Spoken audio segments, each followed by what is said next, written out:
ഈ നല്ല രാത്രി സമയത്തിനായിട്ട് ദൈവത്തെ മഹത്വപ്പെടുത്തുന്നു. എല്ലാ പ്രിയപ്പെട്ടവരെയും ദൈവം അനുഗ്രഹിക്കട്ടെ. ഇന്ന് രാത്രിയിലെ തിരുവചന ചിന്തയ്ക്ക് അടിസ്ഥാനമായിട്ട് വായിച്ചത് ലൂക്കോസിന്റെ സുവിശേഷം 2-ാം അധ്യായത്തിൻ്റെ 8 മുതൽ അതിൻ്റെ 14 വരെയുള്ള തിരുവെഴുത്തുകളാണ് ഇന്ന് രാത്രിയിലെ തിരുവചന ചിന്തയ്ക്ക് അടിസ്ഥാനമായിട്ട് വായിച്ചത്. സാധാരണ ഈ ഭാഗം വായിച്ച് എനിക്ക് ലഭിച്ച കൃപയ്ക്കനുസരിച്ച് ശൈലി അനുസരിച്ച് പ്രസംഗിക്കണമെങ്കിൽ ഒരു 2.5 മണിക്കൂർ വേണം. അപ്പം ഇന്ന് അതൊക്കത്തില്ലെന്നറിയാം. ഇന്ന് പ്രാരംഭ ദിവസമായതുകൊണ്ട് എല്ലാ കാര്യങ്ങളും അതിൻ്റെ ഓർഡറിൽ പോകണമല്ലോ. പാട്ട് പാടുന്നില്ലെന്ന് തീർത്ത് പറഞ്ഞെങ്കിലും ചിലപ്പോൾ ഒരു വരി പാടും, ചിലപ്പോൾ ഒരു വരി പാടും ഒരു വരി ചിലപ്പോൾ സാംസം പറയുന്നത് 4 പാടിക്കോളെ. ഇന്ന് രാത്രി എല്ലാ പ്രിയപ്പെട്ടവരെയും ദൈവം അനുഗ്രഹിക്കട്ടെ. വായിച്ച തിരുവെടുത്ത് ലൂക്കോസിന്റെ സുവിശേഷം 2-ാം അധ്യായത്തിൻ്റെ 8 മുതലാണല്ലോ. അതിൻ്റെ 10-ാമത്തെ വാക്യം ദൈവദാസൻ ഒന്ന് എടുത്ത് വായിക്കണമെന്ന് അപേക്ഷിക്കുന്നു.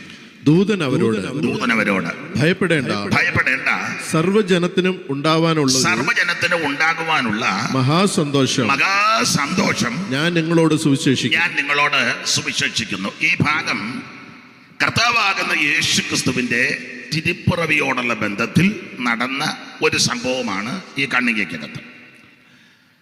നമുക്കറിയാം, സത്യവേദ പുസ്തകം 66 പുസ്തകം, അതിലെ പുതിയ നിയമത്തിലെ 27 പുസ്തകങ്ങൾ, അതിലെ പ്രാരംഭത്തിലെ 4 പുസ്തകങ്ങൾ സുവിശേഷ പുസ്തകങ്ങളാണ്. ഇവിടെ ഇരിക്കുന്നവർക്കെല്ലാം ഇത് മനപ്പാഠമാണ്. മത്തായി, മർക്കോസ്, ലൂക്കോസ്, യോഹന്നാൻ.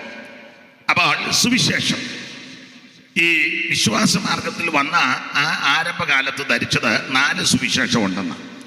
എന്നാൽ ദൈവദാസന്മാർ ദൈവവചനം പഠിപ്പിക്കുകയും അത് കേൾക്കുകയും ചെയ്തപ്പോൾ മനസ്സിലായി സുവിശേഷം 4 സുവിശേഷം 1. അപ്പോൾ ഇന്ന് രാത്രി ആ സുവിശേഷമാണ് ഇവിടെ ഈ പ്രാരംഭ ദിവസം വീണ്ടും അറിയിക്കുന്നത്. അപ്പോൾ യേശു ക്രിസ്തുവിന്റെ തിരുപ്പിറവിയോടുള്ള ബന്ധത്തിൽ സംഭവിച്ച ചില കാര്യങ്ങൾ ആ ഭാഗം അടുക്കടുക്കായി പഠിക്കുമ്പോൾ ഞാൻ ഇങ്ങനെ പറയാറുണ്ട്. ഒന്ന്, ആ ഭാഗത്ത് വിശദീകരിക്കുന്നില്ല. ക്രിസ്തുവേശുവിന്റെ തിരുപ്പിറവിയിൽ സംഭവിച്ചത് ഒന്ന്, ഇരുട്ട് മാറി. അപ്പോൾ യേശു ക്രിസ്തുവിന്റെ തിരുജനനത്തിന്റെ വിശേഷത വ്യക്തികളുടെ, കുടുംബത്തിന്റെ, ദേശത്തിന്റെ ഇരുട്ട് മാറ്റും. ഈ യോഗം ഇവിടെ നടത്തുന്നത് ആ ഉദ്ദേശത്തോടു കൂടിയാണ്.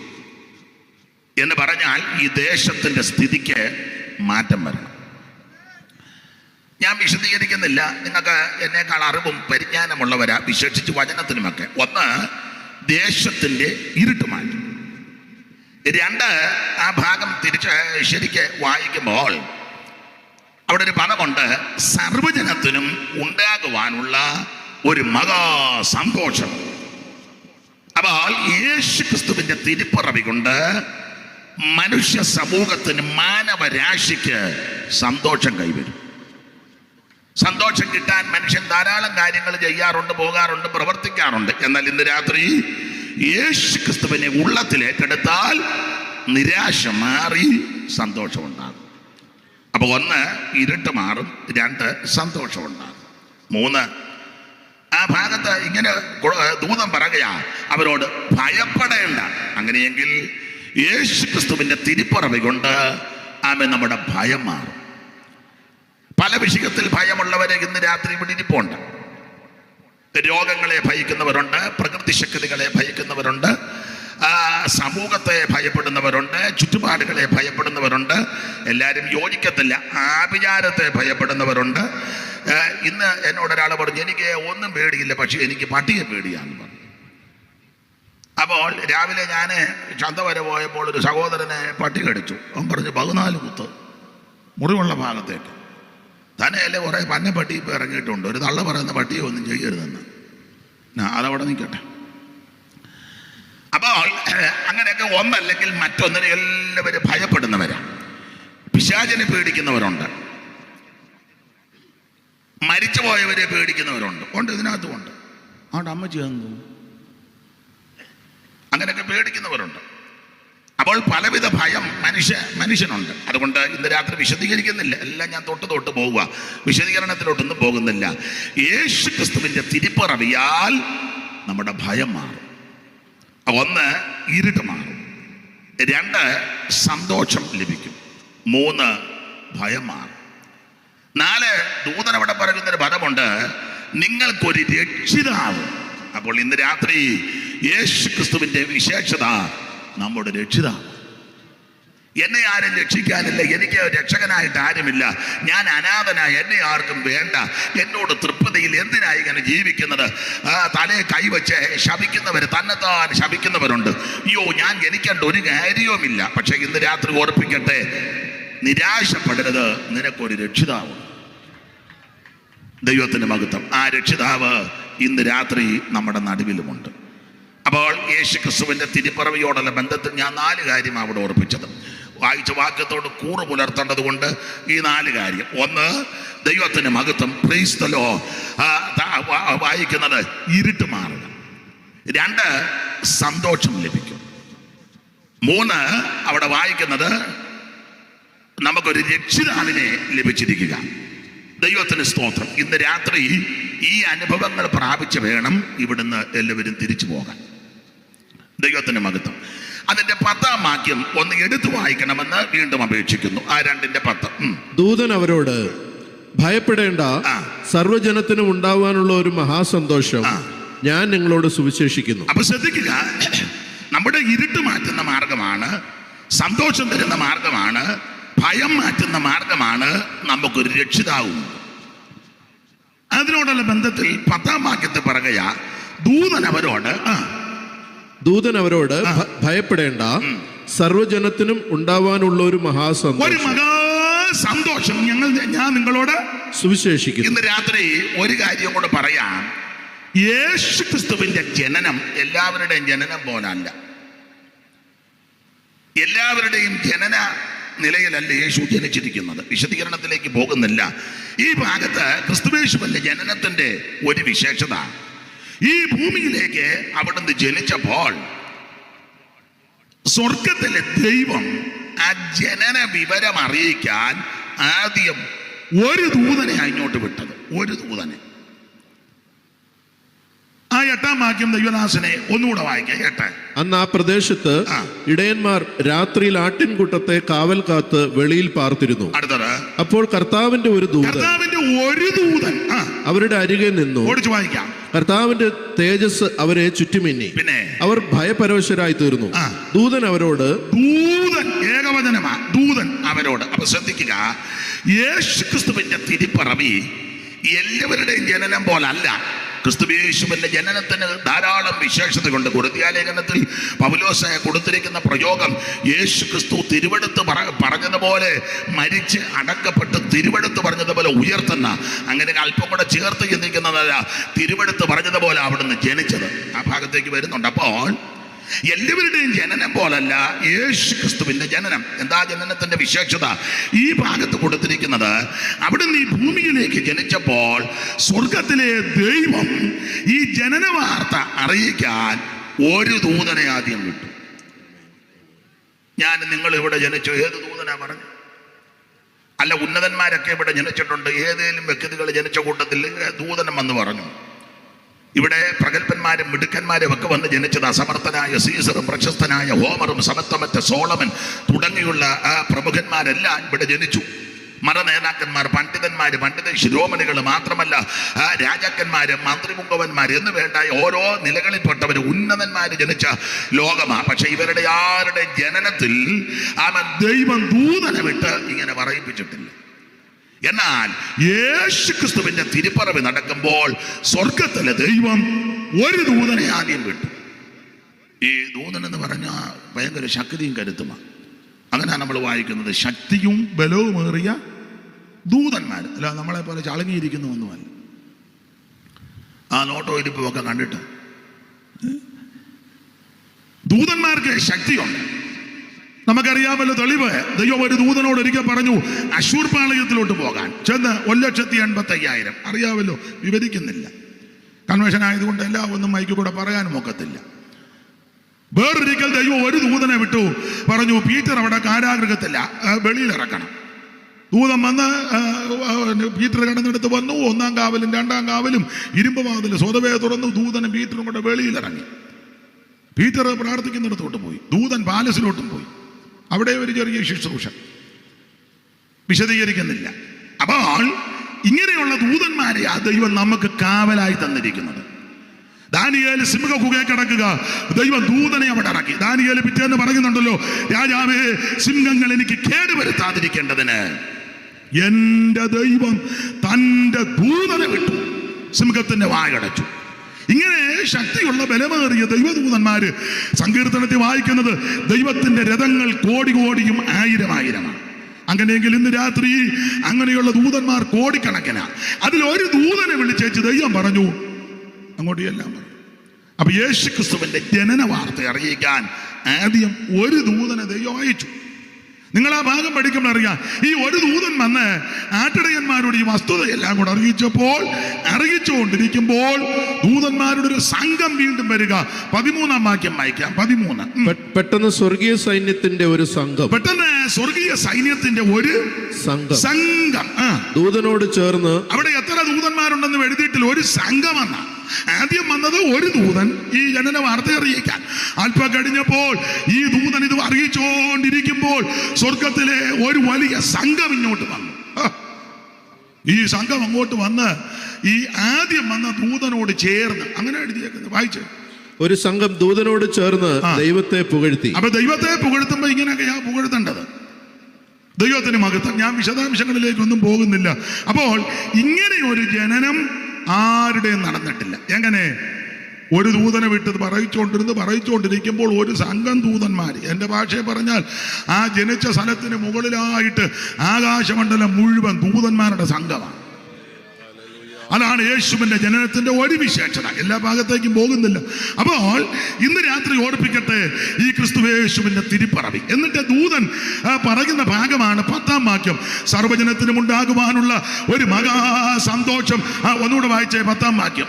ദൂതൻ അവരോട്, ഭയപ്പെടേണ്ട, സർവ്വജനത്തിനും ഉണ്ടാവാനുള്ള മഹാസന്തോഷം ഞാൻ നിങ്ങളോട് സുവിശേഷിക്കുന്നു. ഇന്ന് രാത്രി കമ്പിവാചകം പോലെ ചില കാര്യങ്ങൾ എല്ലായിടങ്ങളിലും പറയുന്ന കാര്യം, ഇന്നത്തെ പ്രഥമ യോഗമാണല്ലോ, ആദ്യ ദിവസമാണ്. നാളെയും മറ്റന്നാളും ഒക്കെ വളരെ ശ്രേഷ്ഠരായവരെ ഇവിടെ വിളിച്ചിട്ടുണ്ട്. എല്ലാവരും എന്നെ സംബന്ധിച്ച് അനുഗ്രഹം പ്രാപിക്കട്ടെ.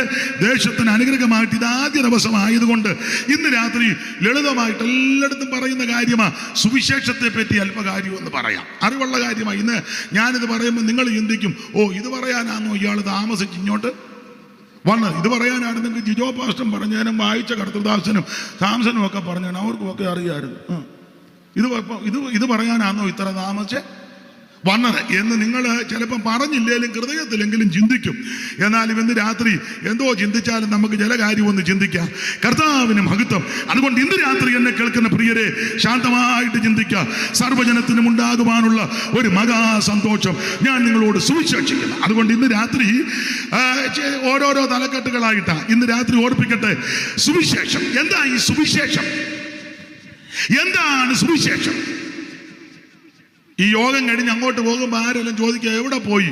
അത് ഇന്നടത്ത് പോയി. എന്തുവാ അവിടെ സുവിശേഷ യോഗമാണ്. ഉടനെ അവർ ചോദിക്കുക എന്തുവാ സുവിശേഷം? നമ്മളോട് ചോദിച്ചാൽ നമ്മൾ പിന്നെ പലരും ആരോടും മിണ്ടാത്തത് കൊണ്ട് ആരും ചോദിക്കുന്നില്ലെന്ന്. കാറെ കയറുക, ആരോടും മിണ്ടാതെ അങ്ങ് പോവുക. അതുകൊണ്ട് പിന്നെ ആരും ചോദിക്കുന്നില്ല. അബദ്ധത്തിൽ ആരേലും ഒന്ന് ചോദിക്കുക എവിടെ പോയതാ? ഇന്നടത്ത്.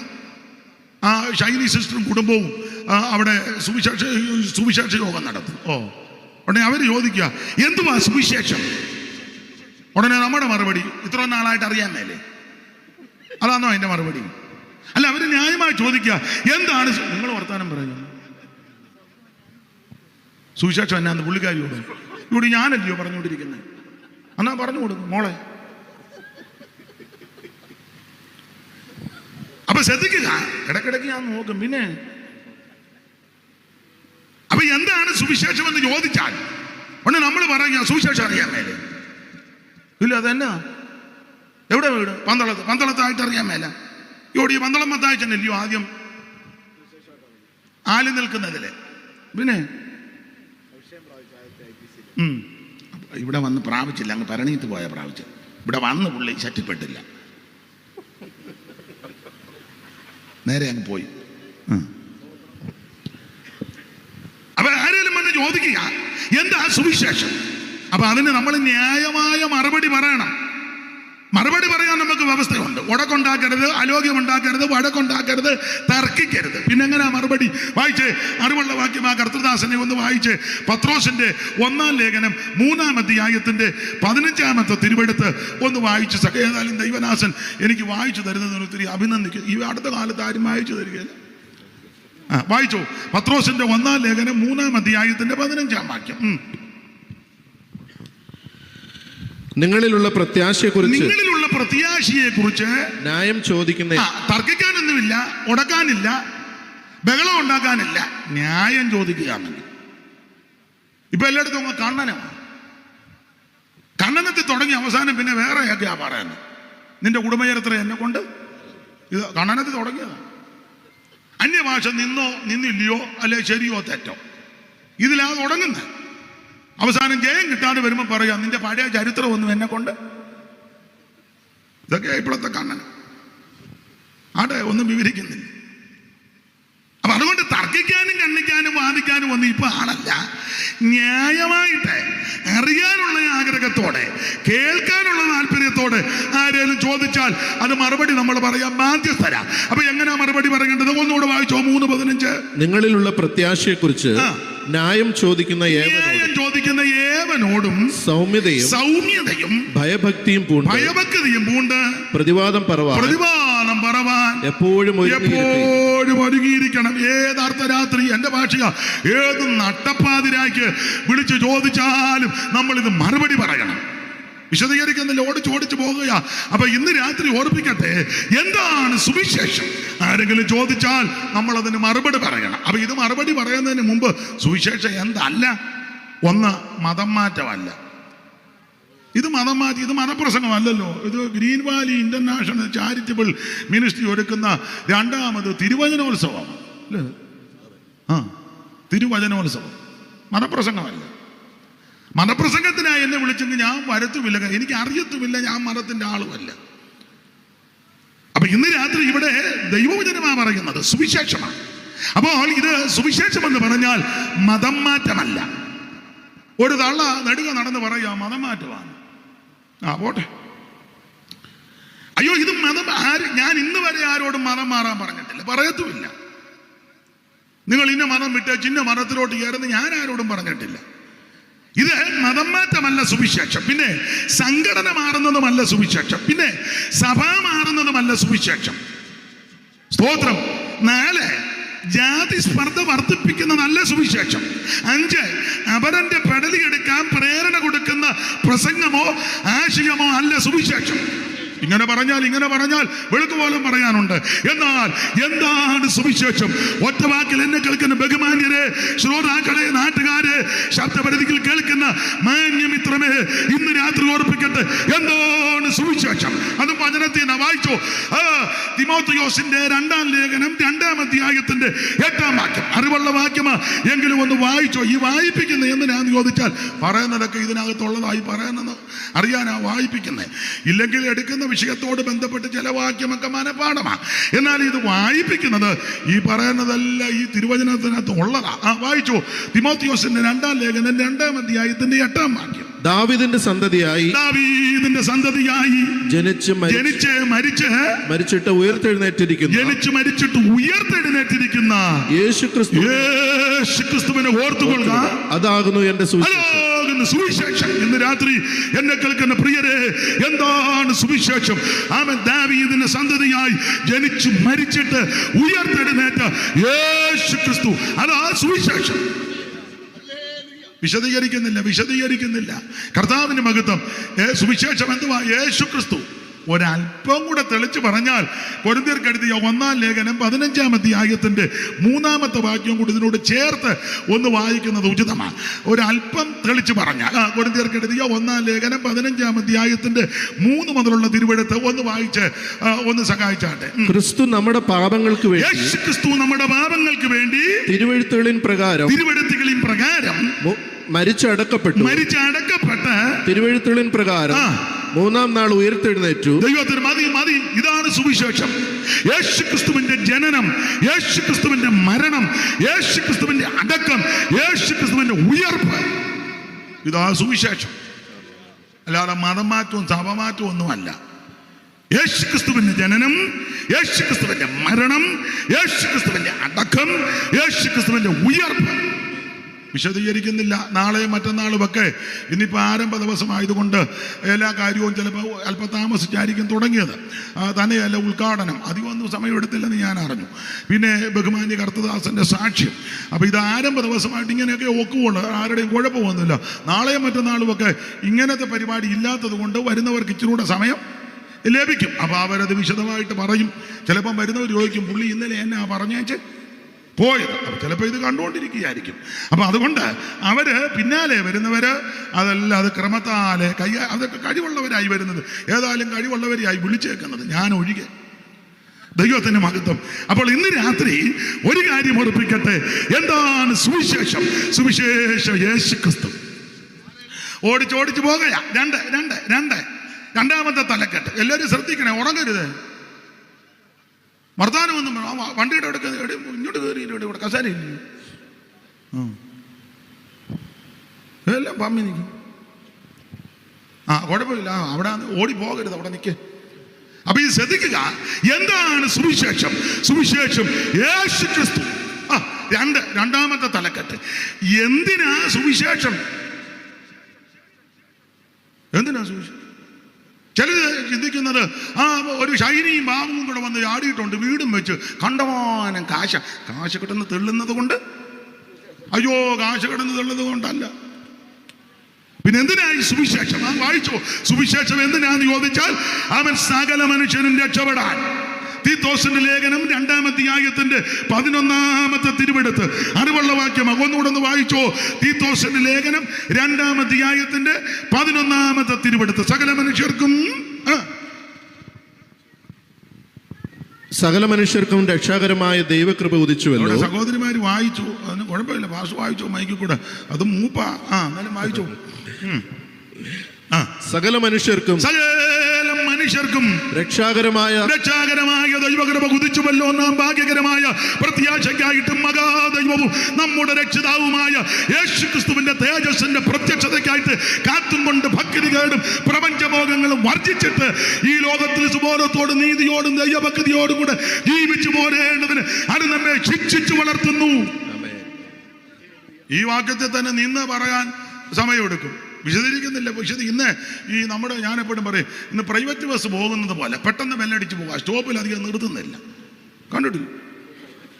കാലെടുത്ത് വെക്കുന്നതിന് മുന്നേ അവൻ പിന്നെ ഞാനൊക്കെ അങ്ങ് കയറുക. അപ്പൊ ഇന്ന് പ്രൈവറ്റ് ബസ് പോകുമ്പോൾ അങ്ങ് പോവുക. അധികം നേരെ സ്റ്റോപ്പിലൊന്നും മോനെ കേൾക്കുന്നില്ല. കുഞ്ഞോണ ഹരി കാറ്റൊക്കെ കൊണ്ട് ദൈവത്തിന്റെ മഹത്വം. അപ്പൊ ശ്രദ്ധിക്കുക, എന്താ സുവിശേഷം? യേശുക്രിസ്തു. എന്തിനാ സുവിശേഷം? കേട്ടല്ലോ, വായിച്ച്. സകല മനുഷ്യനും രക്ഷപ്പെടാൻ. ഒരു ഏരിയയിലുള്ളവർ മാത്രം രക്ഷപ്പെട്ടാൽ പോരാ. ഒരു കുടുംബത്തിലുള്ളവർ ഒരു വ്യക്തി രക്ഷപ്പെട്ടാൽ പോരാ. ഒരു കുടുംബത്തിലുള്ളവർ രക്ഷപ്പെട്ടാൽ പോരാ. ഒരു വാർഡിലുള്ളവർ രക്ഷപ്പെട്ടാൽ പോരാ. ഒരു പഞ്ചായത്തിലോ ഒരു മുനിസിപ്പാലിറ്റിയിലോ ഒരു ജില്ലയിലോ ഒരു സംസ്ഥാനത്തോ രാജ്യത്തുള്ളവർ മാത്രമല്ല, സകല മനുഷ്യനും രക്ഷപ്പെടണം. എന്നെ കേൾക്കുന്ന പ്രിയരെ, സകല മനുഷ്യനും രക്ഷപ്പെടണം. ദൈവത്തിന് അതിനാ സുവിശേഷം. ദൈവത്തിന് മഹത്വം. എൻ്റെ വല്യമ്മച്ചി പറഞ്ഞൊരു ഒരു ഒരു ഒരു പഴമൊഴിയുണ്ട്. എല്ലാവർക്കും അറിയുമെന്നറിയത്തില്ല, അറിയാവുന്നവർക്ക് അറിയാം. പഴയ ഭാഷയാണ്, എല്ലാവർക്കും പിടികിട്ടുകയല്ല. അപ്പോൾ ചില വിഷയത്തോട് സ്വാർത്ഥതയോട് ബന്ധപ്പെട്ട അമ്മച്ചി പറയും, എടാ, ചിലരുടെ ചിന്ത ഒന്നേ പഴുക്കാവൂ എനിക്ക് കിട്ടാവൂ, ഒന്നേ പഴുക്കാവൂ എനിക്ക്. അങ്ങനല്ല. എന്നോട് കൊച്ചിലെ പറഞ്ഞു തന്നതാ, എല്ലാം പഴുക്കട്ടെ, എല്ലാവർക്കും കിട്ടട്ടെ. അതുകൊണ്ട് ഇന്ന് രാത്രി അതിനോട് ചേർന്നങ്ങ് പറയുക, എന്തിനാ സുവിശേഷം? ഒരു വ്യക്തി മാത്രം രക്ഷപ്പെട്ടാൽ പോരാ, സകല മനുഷ്യനും രക്ഷപ്പെടണം, സകല വ്യക്തികളും രക്ഷപ്പെടണം. അതുകൊണ്ടാ ഈ സുവിശേഷം. അപ്പോൾ ശ്രദ്ധിക്കുക, എന്താണ് സുവിശേഷം? യേശുക്രിസ്തു. ഇന്ന് ഷൈനി സിസ്റ്ററെ ഞാൻ ഇങ്ങനെ പ്രസംഗിക്കുന്നത്, കുഴപ്പമില്ലല്ലോ. ആ എപ്പോഴും പേരായി ജിജോ അങ്ങ് തെറ്റുക, എന്നാലും മറക്കത്തില്ല. ആ ഇന്നിങ്ങനെ പോട്ടല്ലയോ? ആ എന്നാ ദൈവത്തിന് മഹത്വം. അപ്പൊ അതുകൊണ്ട് ഇന്ന് രാത്രി എന്നെ കേൾക്കുന്ന പ്രിയരെ, എന്തിനാണ് സുവിശേഷം? സകല മനുഷ്യനും രക്ഷപ്പെടാൻ. മൂന്നാമത്തെ വിശദീകരിക്കുന്നില്ല, മൂന്നാമത്തെ തലക്കെട്ട്. ഞാൻ സമയമൊക്കെ നോക്കുന്നുണ്ട് കേട്ടോ, പെട്ടെന്ന് നടത്താം. അപ്പൊ മൂന്നാമത്തെ തലക്കെട്ട്, ആരാണ് സുവിശേഷം കേൾക്കേണ്ടത്? ആരാ ഇത് കേൾക്കേണ്ടത്? 2 വാക്യം വായിക്കണം കർത്തൃദാസനെ. മർക്കോസിന്റെ സുവിശേഷം 16-ാം അധ്യായത്തിന്റെ 15-ാം വാക്യവും 13-ാം അധ്യായത്തിന്റെ 10-ാം വാക്യവും 2 വാക്യം വായിക്കണം. ആരാ ഇത് കേൾക്കേണ്ടത്? 16-15 ആദ്യം വായിക്കണം. പിന്നെ അവൻ അവരോട്, നിങ്ങൾ ഭൂലോകത്തിലൊക്കെയും പോയി സകല സൃഷ്ടിയോടും സുവിശേഷം സകല സൃഷ്ടികളോടും സുവിശേഷം പ്രസംഗിക്കണം. ഇത് കക്ഷി പക്ഷ വർഗ വർണ്ണ വ്യത്യാസം കൂടാതെ എല്ലാവരോടും പറയണം. സകല സൃഷ്ടികളോടും.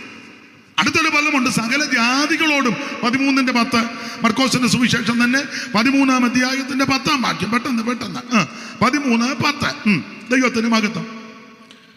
എന്നാൽ സുവിശേഷം മുമ്പേ സകല ജാതികളോടും പ്രസംഗിക്കണം. സകല ജാതികളോടും പ്രസംഗിക്കണം. ഇടയ്ക്ക് കയറി പറയാ, ഈ ജാതിയും മതവും വർഗവും വർണ്ണമൊക്കെ മനുഷ്യനും ഒപ്പിച്ച വിനകൃതികളാണ്, ഇല്ലയോ? ഞങ്ങൾ ഇച്ചിരി വലിയ പുള്ളിക്കാര, അവരത്ര പോരാ, ഇത് അത്ര പോരാ, എന്നാലും തനക്കേടില്ല. ഞങ്ങൾ ഈ ഭാഗത്ത് നിന്ന് വന്നതാ, മറ്റവർ ഈ ഭാഗത്ത് നിന്ന് വന്നതാ, മറ്റത് ഈ ഭാഗത്ത് നിന്ന് കുറെ പേര് വന്നു, പിന്നെ ഈ പാദത്തിന്റെ ഇവിടുന്ന് കുറെ എണ്ണം വന്നു, കുറെ എണ്ണം പിന്നെ ഇവിടുന്ന് വന്നെന്ന് പോലും. ഇങ്ങനെയൊക്കെ ഓരോരോ കൊന്ത്രാക്കൊള്ളി ഒപ്പിച്ചു വെച്ചേക്കുന്നത്.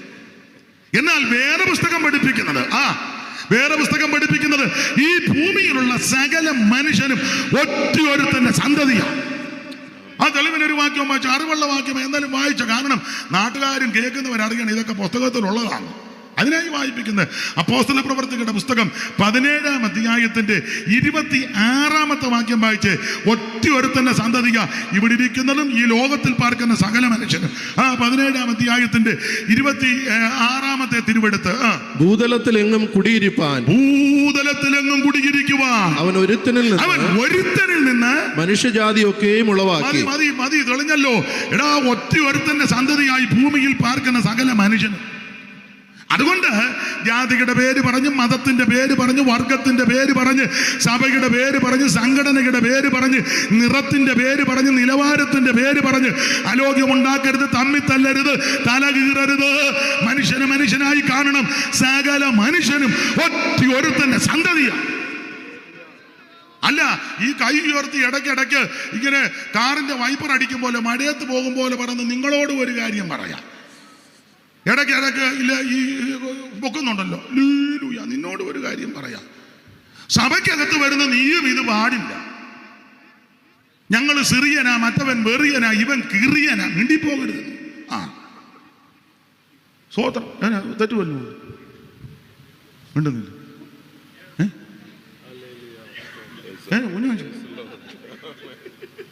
ഇതിനകത്തും വന്ന് നീ കോഴ്സ് ഇറക്കരുത്. മനസ്സിലായോ? സകല എണ്ണവും ഒറ്റയൊരുത്തന്റെ സന്തതിയ. അങ്ങനെ വേറെ പുസ്തകം പഠിപ്പിക്കുന്നത്. ഇത് നമ്മുടെ ആൾക്കാർക്കും ചിലർക്ക് അറിയാൻ മേല. ഞാനൊക്കെ ചോദിച്ചു, പുള്ളി നിങ്ങളുടെ കൂടെ അല്ലേ? ഞങ്ങളുടെ കൂടെ. മറ്റേതാണ്. ആരുടെ? മിണ്ടിപ്പോകരുത്, ദൈവം തന്നെ അടിക്കും. സകല മാനവജാതിക്കും ഒറ്റയൊരുത്തന്റെ സന്തതിയ. അങ്ങനെ ആ പുസ്തകത്തിൽ വായിച്ചു കേട്ടത്, ഭൂതലത്തിലെങ്ങും കുടിയിരിക്കുവാൻ അവൻ ഒരുത്തനിൽ നിന്ന് മനുഷ്യജാതി ഒക്കെയും ഉളവാക്കി. ഞാൻ ഒരു പാട്ട് പാടാം, ഒരു പാട്ട്. നേരമില്ലാത്തതുകൊണ്ട് കുഞ്ഞാൻ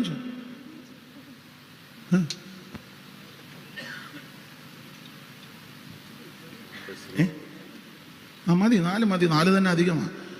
ഈ 3 മതി. 4. ആദിമനുജനാം ആദാമി കൂടല്ലോ പാപങ്ങൾ ലോകത്തിൽ ആകെ പരന്നതും.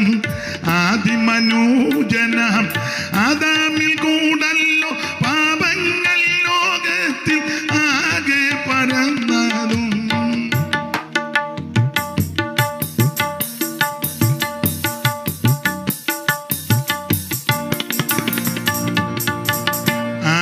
മനുജന ആദാമിൽ കൂടല്ലോ പാപങ്ങൾ ലോകത്തിൽ ആകെ പരന്നതും.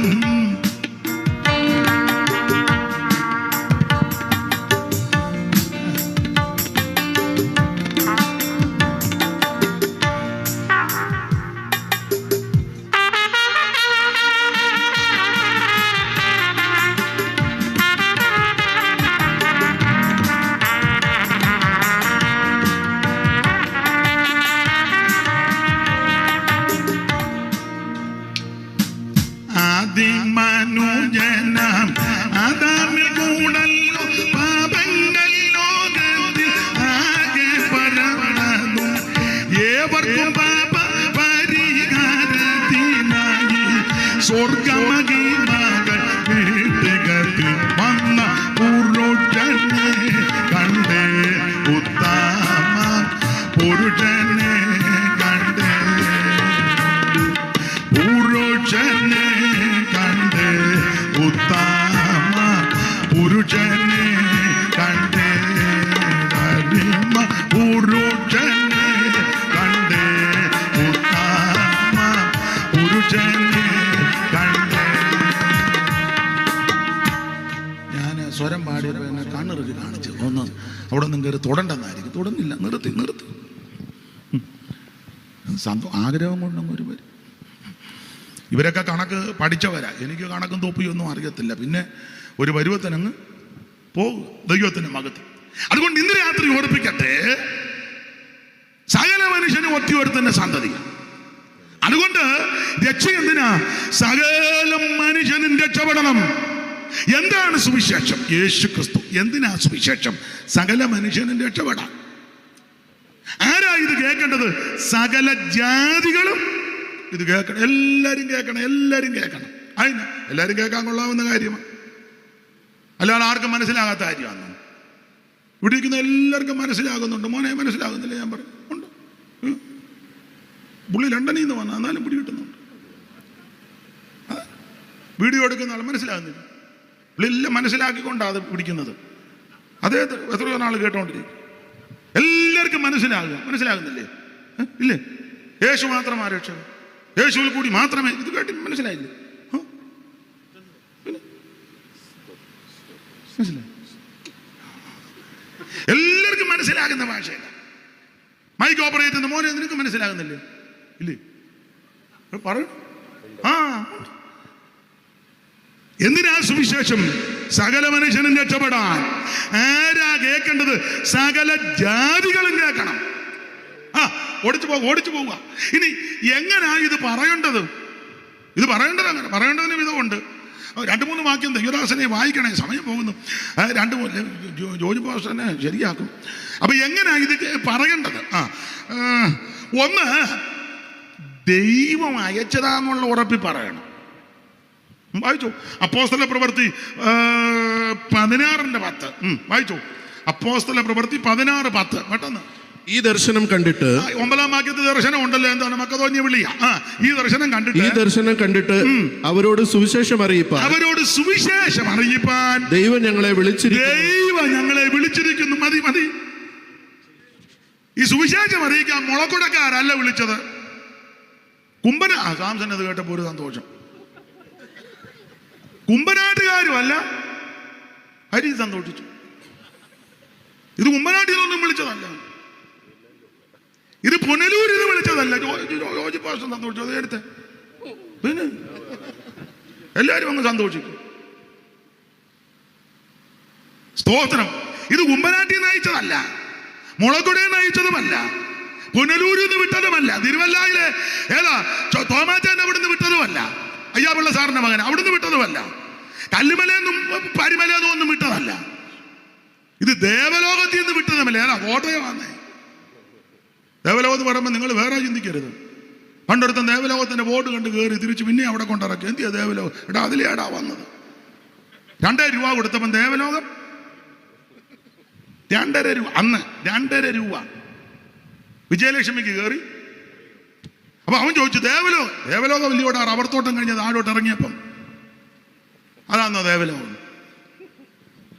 അപ്പൊ ഇത് ദേവലോകത്തിൽ നിന്ന് വിട്ടതുമല്ല. ഇത് അന്ത്യോക്യയിൽ നിന്ന് വിട്ടതല്ല, വത്തിക്കാനിൽ നിന്ന് അയച്ചതല്ല, ഇത് അമേരിക്കയിൽ നിന്ന് സായിപ്പ് വിട്ടതുമല്ല, പിന്നെ സുവിശേഷം അറിയിക്കുന്നത് ദൈവം അയച്ചതാണ്. ഈ ബോധ്യത്തോടെ വേണം ഇത് അറിയിക്കാൻ. ഞാൻ ഈ പറഞ്ഞ തലത്തിൽ നിന്നൊക്കെ വിട്ടാൽ അവിടെ എന്തായാലും അപാകത വരുമ്പോൾ ഇവ പണി നിർത്തും. എത്ര എണ്ണം നിർത്തി? ഈയിടെ ഒരാൾ ചോദിച്ചു, ഇപ്പൊ ഞാൻ എങ്ങും പോകുന്നില്ല, ഇവിടെ തന്നെ ഇരിക്കുകയാണ്. അത് അവിടെ നിന്ന് വിട്ടത് കൊണ്ടാണ്. ഇപ്പൊ എങ്ങും പോകുന്നില്ലെന്ന് ഒരു പുള്ളി ചേർത്ത് പറയാം, ഒരുത്തനും ശരിയല്ലെന്ന്. അതാ രസം. ഒരുത്തനും എടാ ശരിയായ ഒരുവൻ സ്വർഗത്തിലുണ്ട്, അവിടുന്ന് നിന്നെ അയക്കണം. അവിടുന്ന് അയച്ചെന്നുള്ള ബോധ്യമുണ്ടെങ്കിൽ ഇവിടെ ആരും നിന്നെ മൈൻഡ് ചെയ്തില്ലെങ്കിലും, ഇവിടെ ആരും നിനക്ക് കസേര തന്നില്ലെങ്കിലും, ഇവിടെ ഒരു സ്റ്റേജ് നിനക്ക് തന്നില്ലെങ്കിലും, വലിയ വലിയ കൺവെൻഷന് നിന്നെ വിളിച്ചില്ലെങ്കിലും, അവൻ പന്തലില്ലെങ്കിലും, അവൻ പരിപാടി ഇല്ലെങ്കിലും, ഏത് മുക്കിന് മൂലയ്ക്ക് നിന്ന് ഈ സുവിശേഷം അറിയിക്കും. ദൈവം അയച്ചതാ. എത്രയോ ശ്രേഷ്ഠരാകുന്ന കർത്തദാസന്മാർക്ക് പുൾപിറ്റുമില്ല, പ്രസംഗ വീടോ ഇല്ല. നന്നായിട്ട് നമ്മളെയൊക്കെ നന്നായിട്ട് പറയുന്നുണ്ട്. നമുക്കാണെങ്കിൽ എന്തെല്ലാം കാര്യങ്ങൾ ഇണങ്ങിയാലാവുന്നു, എന്നിട്ട് തന്നെ വന്ന തൃപ്തി. സ്തോത്രം. ചിലക്ക് വലിയ സ്റ്റേജ് വേണം, കാരണം ഓടണ്ടേ, പെണ്ണുങ്ങളെല്ലാം തള്ളിയിടുകയും വേണം. വലിയ സ്റ്റേജ് വേണം, സിസ്റ്റം അലറണ്ടേ. ഇതൊന്നും പോരാ. ചോദിക്കുള്ളൂ എത്ര വാട്സിൻ്റെ ആണ്, അതിന് ഇവിടെ വേറെ വല്ല പരിപാടിയാണ്. എടി ഇത് കരണ്ട് പോയാലും ഉള്ള ശബ്ദത്തിൽ ഈ സുവിശേഷം അറിയിക്കും. അതാണ് സുവിശേഷം. അല്ല മൈക്ക് കൊണ്ടേല.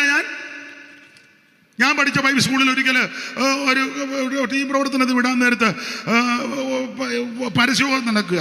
അപ്പം ടൗണിൽ നിന്ന് പ്രസംഗിക്കണം, അത് ന്യായമാണ്. അപ്പം ഞങ്ങളുടെ ഒരു സഹോദരൻ പറഞ്ഞു, അച്ചായ മൈക്കില്ലെങ്കിൽ ബുദ്ധിമുട്ടാണ്. അത് ന്യായമാണ്. തിരുതാണ്ട് വണ്ടി പോവുകയും മെയിൻ ടൗണിൽ നിന്ന് മൈക്കില്ല അങ്ങനെ പറയും. അപ്പൊ ആ സഹോദരൻ പറഞ്ഞു, അച്ഛാ മൈക്കില്ലാന്ന്. ഉടനെ പുള്ളി മറുപടി പറയാ, യേശുവിന്റെ കാലത്ത് മൈക്കുണ്ടോ സഹോദര? അവനും എടുക്കാൻ. അവൻ പറഞ്ഞു, യേശുവിന്റെ കാലത്ത് കാറുണ്ടായിരുന്നു അച്ചായൻ കാറല്ല പോകുന്നത്. ഉണ്ടെ പറഞ്ഞു, യേശുവിന്റെ കാലത്ത് കാറില്ല. എന്നാ മൈക്ക് തരാന്ന് പറഞ്ഞു. വെട്ടിനകത്ത് നിന്ന് വീഴുക. പി കുര്യൻ ഭാഷക്ക് മനസ്സിലായ അച്ചായൻ ഏതാണ്? ചായ നമ്മളോട് വേണ്ട ചോദിച്ചല്ലോ.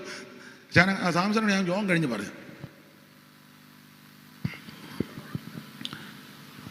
അപ്പൊ ചുരുക്കി പറഞ്ഞാൽ അതേതാണെന്ന് ആയിരിക്കും ചിന്തിക്കുന്നത്. അതൊക്കെ പുള്ളി യോഗം കഴിഞ്ഞ് പറയും. പുള്ളിക്ക് ഇനി അത് അറിയാതെ പുള്ളി കട്ടയെ പിടിക്കുകയില്ല ഇനി.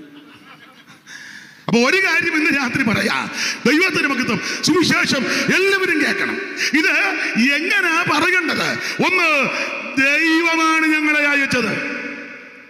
ചിലപ്പോൾ എന്റെ പ്രിയരെ സംഘടന നിന്നെ സ്വീകരിച്ചെന്ന് വരികയില്ല, ഒത്താശ ചെയ്തെന്ന് വരികയില്ല, എല്ലാവരും അനുകൂലമായി എന്ന് വരികയില്ല, എല്ലാവരും ഓശാന പാടിയെന്ന് വരികയില്ല.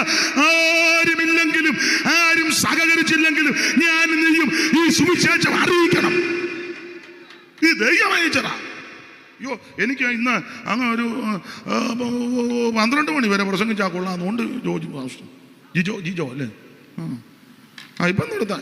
എന്തായാലും 10 മണിയാകുമ്പോൾ ഞാൻ നിർത്തും. കൃത്യം 10-ന് നിർത്തും.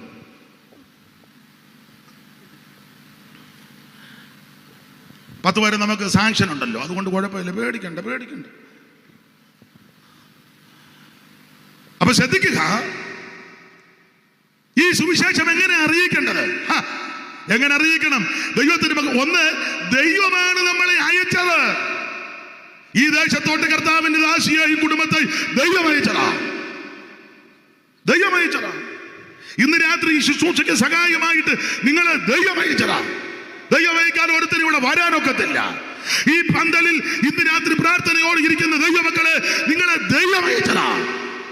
സമീപ ഭവനങ്ങളിൽ നിന്ന് കേൾക്കുന്നവർ, സ്ഥലവാസികൾ, സമീപവാസികളാകുന്ന ബഹുമാന്യരായി നിങ്ങളോട് പറയുക, ദൈവം നിങ്ങളെ സ്നേഹിക്കുന്നു. അപ്പോൾ ഈ സുവിശേഷം എങ്ങനെ അറിയിക്കണമെന്ന് ചോദിച്ചാൽ ദൈവം അയച്ചെന്നുള്ള ബോധ്യം ഉണ്ടായിരിക്കണം. 2, ഞാൻ എപ്പോഴും പറയാം, അഭിമാനത്തോടെ പറയണം. വായിച്ചോ, റോമാലേഖനം 15:21 വായിച്ചേ. റോമാലേഖനം 15:21 അഭിമാനത്തോടെ പറയണം. വായിച്ചോ, അറിവുള്ള വാക്യമാണ്. അവനെക്കുറിച്ച് അറിവ് കിട്ടിയിട്ടില്ലാത്തവർ കാണും, കേട്ടിട്ടില്ലാത്തവർ ഗ്രഹിക്കും എന്ന് എഴുതിയിരിക്കുന്നത് പോലെ. അടുത്തത്, സുവിശേഷം അറിയിപ്പാൻ അഭിമാനിക്കുന്നത്. അയ്യോ, സുവിശേഷം അറിയിക്കുവാൻ അഭിമാനിക്കുക. എന്റെ പ്രിയരെ ശ്രദ്ധിച്ചേ കേട്ട് വേഗത്തിൽ ഓടിച്ചു പോവുക. സുവിശേഷം അഭിമാനത്തോടെ പറയണം കേട്ടോ. ഇത് അഭിമാനമുള്ള മാർഗമാണ് സുവിശേഷം. ദൈവത്തിന് മഹത്വം. ഒന്നും ഞാൻ വിശദീകരിക്കുന്നില്ല. നിർത്തുക. പിടിച്ചങ്ങ് ട്രെയിനിന്റെ ചങ്ങല വലിക്കും പോലെ ഒന്ന് ഒത്തിരി പറയേണ്ടതുണ്ട്. ദൈവത്തിന് മഹത്വം. അപ്പോൾ 3-4 കാര്യമാണ്. എന്താണ് സുവിശേഷം? യേശു ക്രിസ്തു. എന്തിനാ സുവിശേഷം? സകല മനുഷ്യനും രക്ഷപ്പെടാൻ. ആരാ കേൾക്കേണ്ടത്? സകല ജാതികളും സകല സൃഷ്ടികളും ഇത് കേൾക്കണം. എങ്ങനെ പറയണം? ദൈവം അയച്ചെന്നുള്ള ബോധ്യം ഉണ്ടായിരിക്കണം. അഭിമാനത്തോടെ വേണം ഇത് പറയാൻ. ഒന്ന് ദൈവം അയച്ചെന്ന് ബോധ്യം, 2 അഭിമാനം. പിന്നെ പറയുന്നവർക്കൊരു രീതിയുണ്ട്. അതൊന്ന് വായിച്ച് എങ്ങനെയാ സുവിശേഷം പ്രസംഗിക്കേണ്ടത്? എങ്ങനെയാ? തെസ്സലോനിക്കർക്ക് എഴുതിയ 1-ാം ലേഖനം 1-ാം അധ്യായത്തിന്റെ 5-ാം വാക്യം. എങ്ങനെയാ ഇത് പ്രസംഗിക്കേണ്ടത്? ഞങ്ങളുടെ സുവിശേഷം വചനമായി മാത്രമല്ല. ശ്രദ്ധിച്ചേ, കുറെ വാക്യം മാത്രം പറയല്ല കേട്ടോ. ചിലരുണ്ട് ഇങ്ങനെ നിന്ന് സ്റ്റഡി ആയിട്ട് നിന്ന് നന്നായിട്ട് വാക്യം പറയും. മത്തായി 8:3, 4:5, 7:3. ആ 7:3 വീണ്ടും 3ആയിട്ട് കീറുമ്പോൾ അതിനകത്ത് ഒരു കീറിനകത്ത് വേറെ 4 പോയിന്റുകളുണ്ട്. എല്ലാം നന്നായിട്ടാ പറയാന്. എന്തോ തിട്ടമാ, എന്തോ കഴിവാ, അസാധ്യമാ, അഭിനന്ദിക്കാതിരിക്കാനൊക്കെ. പക്ഷേ അങ്ങനെയാണോ പറയണ്ടത്? വായിച്ചേ. ഞങ്ങളുടെ സുവിശേഷം വചനമായി മാത്രമല്ല. ഞങ്ങളുടെ സുവിശേഷം കുറെ വാക്യം മാത്രം. ഒത്തുവാക്യം എടുത്തോണ്ടേ. ഇന്നാളൊരാൾ പറഞ്ഞു ഗൂഗിളിനകത്താ കയറുന്നെന്ന്. കയറിക്കോ, ഇറങ്ങി വന്നാൽ മതി. കയറി അങ്ങ് പോകുന്നതായിക്കോഴപ്പോ. എവിടെയെങ്കിലും കയറി എടുത്തോ. അപ്പൊ കുറെ വാക്യം മാത്രമല്ല പറയുന്നത്. പിന്നെ എങ്ങനെയാ സുവിശേഷം അറിയിക്കുന്നത്? ഞങ്ങളുടെ സുവിശേഷം വചനമായിട്ട് മാത്രമല്ല, പിന്നെ ശക്തിയോടും പരിശുദ്ധാത്മാവോടും ബഹുനിശ്ചയത്തോടും. എങ്ങനെയാ പറയണ്ടേ? ഇത് ചിലരുടെ പറയുന്നത് കേൾക്കുമ്പോൾ നമ്മുടെ ഉള്ള ശക്തിയും കൂടെ ഇച്ചിരി ശക്തിയായിട്ടാണ് നമ്മൾ പറഞ്ഞത്. ഇത് കേട്ട് കഴിയുമ്പോൾ ഉള്ളതുകൂടെ ശക്തി വന്നോ അതോ പോയോ? ചവലിന്റെ മേലെ വന്നതുപോലെ. ദൈവത്തിന് മഹത്വം. എന്റെ പ്രിയരെ, ഈ സുവിശേഷം ശക്തിയോടെ പറയണം. ഞാൻ അങ്ങനെ പറയാം, ശക്തിയോടെ. അഹങ്കരിച്ചൊന്നും പറയല്ല, തെറ്റിദ്ധരിക്കരുത് കേട്ടോ. 10 ദിവസമായിട്ട് ഉപവാസമാണ്. 10 ദിവസം മുമ്പ് ഭക്ഷണം കഴിച്ചതാ, ഇതുവരെ കഴിച്ചിട്ടില്ല. വെള്ളമൊക്കെ കുടിക്കും. ശക്തിയില്ലേ? കഴിക്കങ്ങ് സങ്കടം. അങ്ങ് 10 ദിവസമായിട്ട്. ഇന്ന് 10 ദിവസത്തെ പ്രാർത്ഥന തീർന്ന് എല്ലാവരും ഉച്ചയ്ക്ക് ഭക്ഷണം കഴിച്ച്. ഞാൻ കഴിച്ചില്ല, കാരണം ഈ യോഗം കൂടെ കഴിഞ്ഞേച്ച് കഴിക്കാൻ ക്ഷീണമല്ലോ ഉണ്ട്. ഈ ദിവസങ്ങളെല്ലാം യാത്ര. തൃശ്ശൂരും പാലക്കാടും കോഴിക്കോടും ഒക്കെ യാത്രയും. 2 ഇവിടെ ഉള്ളിച്ചിരി സമയം കുറഞ്ഞത്, ബാക്കി എല്ലായിടത്തും സമയം കിട്ടുക. 2-2.5 മണിക്കൂർ പകലും പ്രസംഗിക്കുന്നുണ്ട്, വൈകിട്ടും. പകലുമൊക്കെ 2 മണിക്കൂർ 3 മണിക്കൂർ, വൈകിട്ടും 2-2.5 മണിക്കൂറാണ് ഈ യാത്രയും.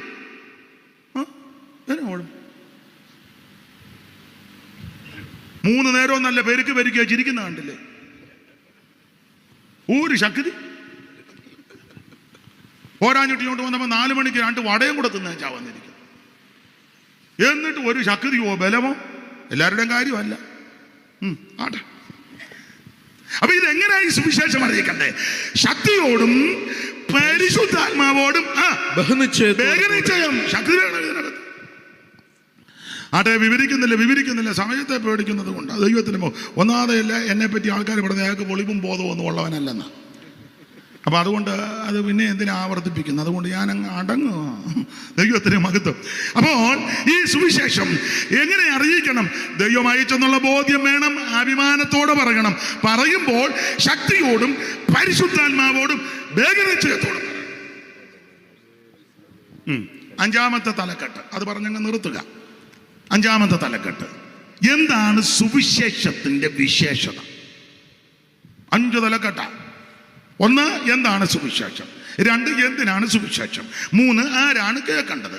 4, എങ്ങനെയാണ് പറയേണ്ടത്? 4 കാര്യവും പറഞ്ഞു. ഇനി 5, എന്താണ് സുവിശേഷത്തിന്റെ വിശേഷത? അതൊക്കെ പറയണമെങ്കിൽ എനിക്ക് ഒരു 2 ദിവസമെങ്കിലും വേണം, കുറഞ്ഞത് ഒരു 3 മണിക്കൂർ വെച്ച് 2 ദിവസം. നിങ്ങൾ ചിന്തിക്കുക, കൊള്ളാം. പക്ഷെ ഇന്ന് ഞാൻ അധികം എടുക്കുന്നില്ല, നിർത്തുക.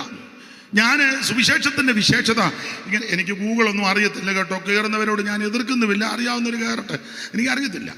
പിന്നെ ഞാൻ ആ കൂടെ കയറുന്നത് വേദപുസ്തകത്തിലാണ്. അത് സമയം കിട്ടുമ്പോഴെല്ലാം ഇരുന്ന് വായിക്കും. പിന്നെ ഈ ആംഗലേയ ഭാഷയും വലിയ വശമില്ല, അതുകൊണ്ട് ഈ മലയാളത്തിലൊക്കെയാണ് ഇത് വായിക്കുന്നത്. ദൈവത്തിന് മഹത്വം. അപ്പം ഞാൻ ഇതിനകത്തുകൂടെ ഒന്ന് കയറി ഇറങ്ങിയപ്പോൾ സുവിശേഷത്തിൻ്റെ വിശേഷത എന്തൊക്കെയാണെന്ന് എനിക്ക് ലഭിച്ച കൃപയ്ക്കനുസരിച്ച് ഒരു 22 പോയിന്റുണ്ട്. 22. ഇപ്പം നിങ്ങൾ എന്തിക്കാ നേരം പോയ നേരത്തെ താനിത് മുഴുവൻ പറഞ്ഞു വെച്ചാൽ ഞങ്ങളെ ചിലരുടെ എന്തെയാ, അല്ലെങ്കിൽ അയാളുടെ തോടിൽ അങ്ങനെ, അല്ല എൻ്റെ തോടിൽ ഇതാ, വേറെ തോടിലൊന്നും ഇല്ല. പക്ഷെ ഇന്ന് നിങ്ങളെ കൂടെ കണക്കിലെടുത്ത് സമീപവാസികളെ, മാന്യരായ അയലത്തുകാരി എല്ലാം കൂടെ കണക്കിലെടുത്ത് അധികം ഒന്നും പറയുന്നില്ല. ദൈവത്തിന് മഹത്വം. 5 തലക്കെട്ടല്ലയോ പറഞ്ഞത്. അപ്പോൾ 5ാമത്തെ പോയിന്റിന് ഒരു 5 തലക്കെട്ട്. 22 ഞാൻ 5 പറയുന്നുള്ളൂ, 17 എണ്ണം പറയുന്നില്ല. 5 തലക്കെട്ട്. എന്താണ് സുവിശേഷത്തിന്റെ വിശേഷത? 5 കാര്യം. 1, എല്ലാം അറിയാവുന്ന കാര്യമാണ്. ഉണ്ടോ? വേറെ പുസ്തകം പോലും കൊണ്ടുവന്നിട്ടില്ല, അറിയാവുന്നത് കൊണ്ട്. കൊണ്ടുവന്നവരത് തുറക്കുന്ന പോലുമില്ല. നല്ലത് കിട്ടമാണ്. പിന്നെ ഈ ദൈവദാസം വായിച്ചു തരുന്നതിനെ അഭിനന്ദിക്കുന്നു. ദൈവം അനുഗ്രഹിക്കട്ടെ, ദൈവം അനുഗ്രഹിക്കട്ടെ. പേര് ഞാനങ്ങ് വിട്ടുപോയി. സൗ പാസ്റ്റർ, ദൈവം അനുഗ്രഹിക്കട്ടെ. ദൈവത്തിന് മഹത്വം. ഞാനാണ് എൻ്റെ ഭാര്യയും കൊണ്ടുവന്ന്, അഥവാ എവിടെ വന്നിട്ടോ, അവിടെ കണ്ടിരിപ്പുണ്ടോ? വന്നില്ല. പുറകിലുണ്ട്. അഥവാ വായനയ്ക്ക് ഒരു ക്ഷീണം വന്നാൽ അത് വിടവ്. ഇനിയും വേണ്ട, തീരുകയോ? ദൈവത്തിന് മഹത്വം. ഞങ്ങൾ എല്ലാവരും വന്നിട്ടുണ്ട്, സഭയിൽ നിന്ന് പലരും ഉണ്ട്. പി കുര്യൻ പാസ്റ്റർ, ഇപ്പം പാടിയ സാമ്, തമ്പിക്കുട്ടി പാസ്റ്റർ, പിന്നെ സണ്ണി, എല്ലാവരും ഉണ്ട്. എല്ലാവരും ഒത്തിരി പേരുണ്ട്. സ്തോത്രം. ഉപവാസ പ്രാർത്ഥന 10 ദിവസം ഇന്ന് തീർന്നുകൊണ്ട് ചിലർക്കൊക്കെ ഇച്ചിരി ബന്ധപ്പാടുണ്ടായിരുന്നു. 10 ദിവസവും കണ്ടിന്യൂ ഇരിക്കുകയല്ലോ. കർത്താവിൻ്റെ ദാസിയും കഴിഞ്ഞ ഞായറാഴ്ച ഉണ്ടായിരുന്നു. ദൈവത്തിന് മഹത്വം. ഞങ്ങളുടെ ഷിബു പാസ്റ്റർ ലണ്ടനിൽ അവരുടെ വീട്ടിലാണ് താമസിക്കുന്നത്. എൻ്റെ കൂടെയുള്ള അറിയാമല്ലോ, താമസം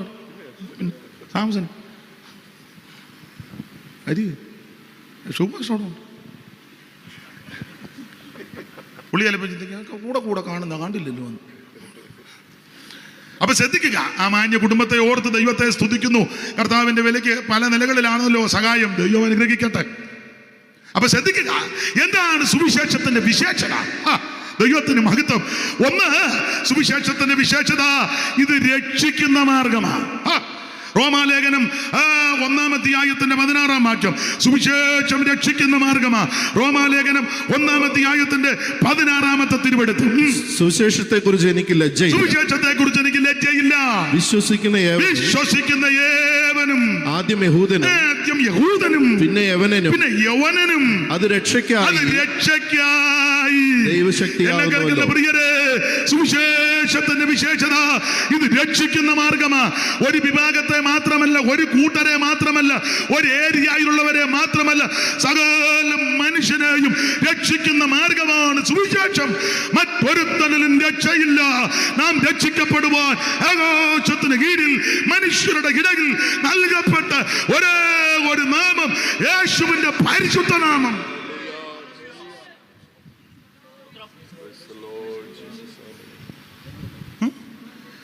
നിവാസികളെ രക്ഷ ചെയ്വതിന് അക്ഷയ കുമാരനെ മർത്യനായി വന്നു. നിവാസികളെ രക്ഷ, കുമ്മിയുടെ താളം വിടും. നിവാസികളെ രക്ഷ ചെയ്വതിന് അക്ഷയ കുമാരനെ മർത്യനായി വന്നു. നിവാസികൾ രക്ഷ ചെയ്വതിന്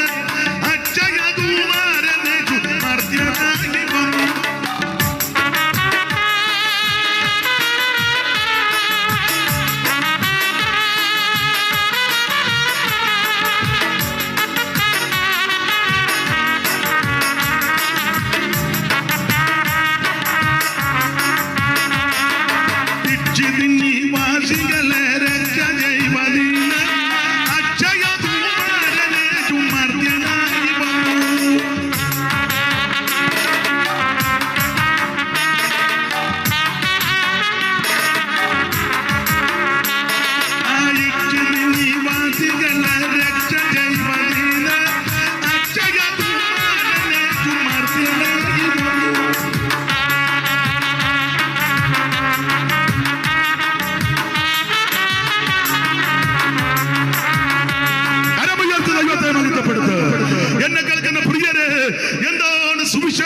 വിശേഷത ഒന്ന്, ഇത് രക്ഷിക്കുന്ന മാർഗമാണ്. മോനെ ഇനി വെള്ളത്തിന് പോകണ്ട, നിർത്തി ഞാൻ നിർത്തുക, മോനിവിടെ വന്നിരുന്നു. നീ അങ്ങോട്ട് കാലം ഉരുണ്ടുപോയി കാലം തട്ടി വീണെങ്കിൽ പിന്നെ മോൻ ഇവിടെ ഇരുന്നു, ഇനി വെള്ളം മതി, ഒത്തിരി ഞാൻ കുടിച്ചു, നിങ്ങളും കുടിച്ചുകൊണ്ടിരിക്കുക. പിന്നെ ദൈവത്തിന് മഹത്വം. അതുകൊണ്ട് ഇന്ന് രാത്രി പ്രിയരെ, സുവിശേഷത്തിന്റെ വിശേഷത ഒന്ന്, ഇത് രക്ഷിക്കുന്ന മാർഗമാണ്. ഏത് വ്യക്തിയെയും രക്ഷിക്കും. ഈ രക്ഷ കരസ്ഥമാക്കാൻ ഒന്നും കൊണ്ട് കൊടുക്കണ്ട. ഇവിടെ നേർച്ചപ്പെട്ടി ഒന്നും വെച്ചിട്ടില്ല, നിരതദ്രവ്യ ഒന്നും കൊണ്ട് കിഴിയൊന്നും വെക്കണ്ട. അരി വേണ്ട, തുണി വേണ്ട, മണി വേണ്ട, കിണി വേണ്ട, ആട് വേണ്ട, മാട് വേണ്ട, കാട് വേണ്ട, വണ്ടി വേണ്ട, ഒന്നും വേണ്ട. അല്ല എന്തോ വേണ്ട, അങ്ങോട്ട് ചെന്നിട്ടും പ്രയോജനം ഒന്നും ഉണ്ടാകട്ടെ എന്ന് പറയുമ്പോൾ മുഴുവനും ഉണ്ടാക്കിയ ദൈവത്തിന് എന്തിനാ? നിന്റെ വല്ലോ. ദൈവത്തിന് നിന്നെ ആവശ്യം ദൈവത്തിന്. നിന്റെ പൈസ ഒന്നും വേണ്ട, 5 രൂപ ദൈവത്തിന് വേണ്ട. ദൈവത്തിന് ആവശ്യം നിന്നെയാ. അത് ഒറ്റ വാക്ക് പ്രാർത്ഥിച്ചാൽ മതി. എന്റെ ദൈവമേ, ഇന്ന് രാത്രി എന്നെ രക്ഷിക്കണം. എന്റെ ദൈവമേ, ഇന്ന് രാത്രി എന്നെ കൈവിടരുത്. ഇന്ന് രാത്രി എന്നെ രക്ഷിക്കണം. എന്റെ ഉള്ളത്തിലേക്ക് വരണമെന്ന് ഈ രാത്രി ഏത് വ്യക്തി പ്രാർത്ഥിക്കുന്നോ അവരെ ഇന്ന് രാത്രി ദൈവം രക്ഷിക്കും. വിശദീകരിക്കുന്നില്ല, നിർത്തുക. ദൈവത്തിന് മഹത്വം. അപ്പോൾ സുവിശേഷത്തിന്റെ വിശേഷത ഒന്ന്, ഇത് രക്ഷിക്കുന്ന മാർഗമാണ്. രണ്ട് സുവിശേഷം സമാധാനം തരുന്ന മാർഗമാണ്. വായിച്ചേ, എഫേസ്യ ലേഖനം 6-ാം അധ്യായത്തിന്റെ 14-15 വാക്യം. അറിവുള്ള വാക്യമെങ്കിലും ഒന്ന് വായിച്ച് കേൾപ്പിക്കുന്നതല്ലയോ കുറച്ചുകൂടെ ഉചിതം. എഫേസ്യ ലേഖനം 6-ാം അധ്യായത്തിന്റെ 14-15 തിരുവെടുത്തുകൾ. നിങ്ങളുടെ അരയ്ക്ക് സത്യം കിട്ടിയും പിന്നെ നീതി എന്ന കവചം ധരിച്ചും സമാധാന സുവിശേഷത്തിനായുള്ള ഒരുക്കം കാലിന് ചെരുപ്പാക്കി. മതി. എന്താ സുവിശേഷത്തിന്റെ രണ്ടാമത്തെ വിശേഷത? ഇത് സമാധാനം തരുന്ന മാർഗമാണ്. ഇന്ന് രാത്രി മദ്യം നിനക്ക് സമാധാനം തരത്തില്ല. കേട്ടു, ആർക്ക് കഷ്ടം, ആർക്ക് കലകം, ആർക്ക് ആവലാതി. മദ്യം രുചിക്കുന്നവർക്കും കുടിക്കുന്നവർക്കും രുചിക്കുന്നവർക്കും നോക്കുന്നവർക്കും അതിൽ ആശ്രയിക്കുന്നവരൊക്കെ അവരെ നീ അടിച്ചു, നൊന്തില്ല, അറിഞ്ഞില്ലെന്നൊക്കെയാ പറയുന്നത്. ഇന്ന് രാത്രി സ്നേഹിത സുഹൃത്ത്, മദ്യമല്ല നിനക്ക് സമാധാനം തരുന്നത്. അവൻ നിന്റെ കുടുംബത്തെ നശിപ്പിക്കും. നിന്റെ ശരീരത്തെ കാർന്നു തിന്നും. അവൻ മാത്രമല്ല, നിന്റെ കുഞ്ഞുങ്ങൾ അനാഥരാകും. നിന്റെ കുടുംബത്തെ നശിപ്പിക്കും. നിന്നെ അവൻ അധോഗതിയിലാക്കുന്നത്. അതുകൊണ്ട് ഇന്ന് രാത്രി മദ്യമല്ല നിനക്ക് സമാധാനം തരുന്നത്. ഇപ്പോഴാണ് എല്ലായിടത്തും അങ്ങ് ബാറാ ഉള്ള മെയിൻ റോഡിലല്ല.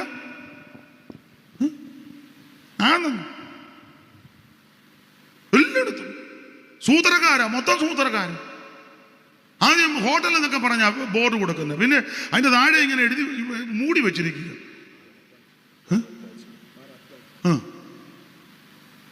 ഈ കുരിശൻ തൊട്ടി, അമ്പലം, അങ്ങനെയുള്ളതിനൊക്കെ ഇത്ര മീറ്റർ നകല. അതിന് ഒരു വിത്ത് എവിടാണെന്നും പറയുന്നില്ല. ഞാൻ കണ്ടുപിടിച്ചത്. അപ്പൊ ഈ കുരിശൻ തൊട്ടിയുടെ അവിടുന്ന് അങ്ങോട്ട് നോക്കിയാൽ ഇത്ര മീറ്റർ കൊടുക്കാനൊക്കത്തില്ല. അവൻ കൊണ്ട് വാതിൽ വേറൊരു സ്ഥലത്ത് ആക്കി. അപ്പൊ വാതിൽ കൂടെ വരുമ്പോൾ ഇത് എങ്ങനുണ്ട? വാതിൽ മെയിൻ റോഡിന് അവിടെ വെക്കേണ്ടത്. വെച്ചാൽ ഈ കുരിശൻ തൊട്ടി അപ്പുറം ഗുരുമന്ദിരം കൊടുക്കാൻ അനുവദിക്കത്തില്ല. ഇവന്റെ എല്ലാം സൂത്രം. അതിനവൻ അങ്ങേയറ്റത്ത് കൊണ്ട് വാതിൽ വെച്ചു. അപ്പൊ ആ വാതിൽ ഇങ്ങോട്ട് അളക്കുമ്പോ അങ്ങനെ അനുവാദം കൊടുത്തു അവൻ അവിടം കെട്ടിയടച്ചു ഇവിടെ തുറന്നു. എങ്ങനെയുണ്ട്? എല്ലാവരും ചത്ത വീട്ടിയിരിക്കുന്നത് പോലെ നശിപ്പിക്കുകയല്ലേ. എന്നിട്ട് മുട്ടിന് മാറി ഇങ്ങോട്ട് ഇറങ്ങി വരുമ്പോ ഉടനെ പോലീസ് ഊതറാം. എന്നോടും പറഞ്ഞു ഊതാൻ.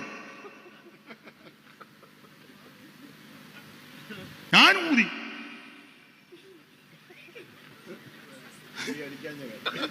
എവിടെ നടന്നതാ. ജീരവെള്ളം കുടിച്ച ഉടനെ കിണീന്ന് കേൾക്കുവോ?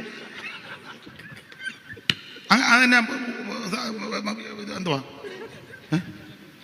അല്ല, ജീരവെള്ളം കുടിച്ച ഉടനെ ശബ്ദം കേൾക്കുവോ? സാവഭാഷ. ഉലുവ വെള്ളം കുടിച്ചാൽ ശബ്ദം കേൾക്കുമോ? കേൾക്കുമൊക്കെ കേൾക്കും.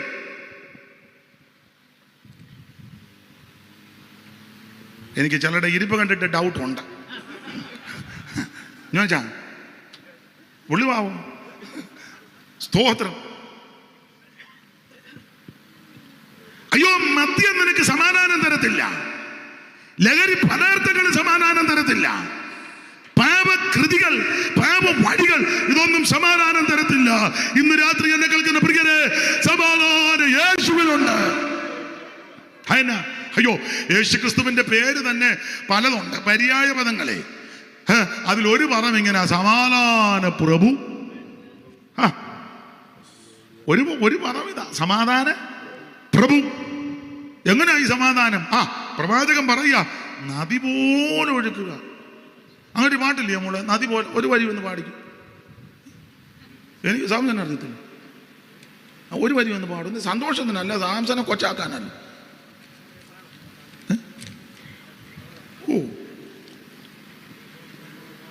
അതാ നമ്മുടെ മാവേലിക്കര ആഴ്ചാനും ഏലിയാം കൊച്ചമ്മയും കൂടെ. പിന്നെ നദി പോൽ സമാധാനം. ഞാൻ പാടുകയല്ലേ മോനെ. ദൈവത്തിന് മഹത്വം. അപ്പൊ ശ്രദ്ധിക്കുക, ഈ സമാധാനം എങ്ങനെയാണെന്നറിയാമോ? നദി പോലെ ഒഴുക്കും. ഇന്ന് രാത്രി മനോദുഃഖത്തോടെ, മനോവേദനയോടെ, ചഞ്ചലചിത്തരായി, അയ്യോ എങ്ങനെ രക്ഷപ്പെടും, എനിക്ക് ആരുമില്ല, എന്തിന് ഞാൻ ജീവിക്കുന്നു, തിങ്ങി വിങ്ങുന്ന ഹൃദയവേദനയുമായി ഭർത്താവിനോടോ ഭാര്യയോടോ മക്കളോടോ മാതാപിതാക്കളോടോ ആരോട് പറയിക്കാതെ മനോദുഃഖത്തോടെ ആരെങ്കിലും ഇന്ന് രാത്രി എന്നെ കേൾക്കുന്നെങ്കിൽ യേശു നിനക്ക് സമാധാനം തരും. അങ്ങനെ സമാധാനം പ്രാപിച്ചവരാ ഇടിയിരിക്കുന്നേ. അമ്മയുടെ കയ്യിലോട്ടൊക്കെ മൈക്ക് കൊടുത്ത് ഇങ്ങോട്ട് കയറി വരാൻ പറഞ്ഞ അമ്മ പറയും, എന്റെ പാസ്റ്റേ ഒരു സമാധാനവും ഇല്ലായിരുന്നു, പക്ഷെ യേശു ഉള്ളത്തിൽ വന്നു, ഇപ്പൊ സമാധാനമാണ്. സ്തോത്രം. സമാധാനമായി. യേശു സമാധാനം തരും. ഇവിടെ വന്നവർക്ക് ആർക്കും പ്രശ്നമില്ലെന്ന് ധരിക്കരുത്.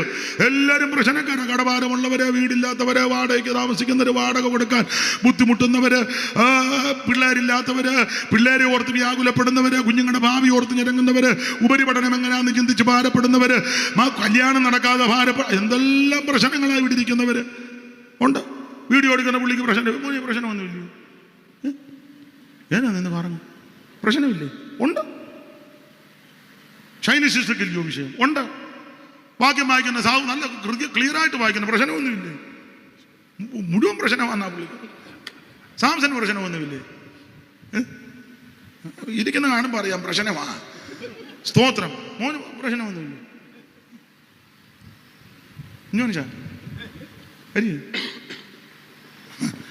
ഇവിടെ മൈക്ക് ഓപ്പറേറ്റ് മോന്റെ പേരെന്നാ?